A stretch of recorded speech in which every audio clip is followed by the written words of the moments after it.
قصه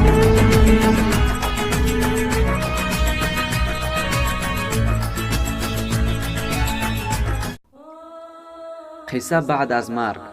چون به قبر درآیی، ملک الموت گوید: ای فرزند آدم، کجاست گوش تو که بشنوی؟ کجا شد چشم تو که ببینی؟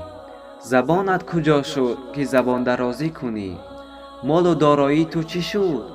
تو دنیا را جمع کردی یا دنیا تو را جمع کرد؟ دنیا را ترک کردی یا دنیا تو را ترک کرد؟ از خاک آفریده شدی و به خاک برگشتی. بیگناه تولد شدی و با بار گناه مردی. ضعیف و ناتوان و گریان به دنیا آمدی و با تکبر و فروع از دنیا رفتی. برادران و خواهران اسلام، مرگ را از خاطر نبرارید. چون اجل آید برایم مصلحت در کار نیست. این چنین سودای بی پول در یگان بازار نیست. باقی خدا حافظ. السلام علیکم و رحمت الله و برکاته.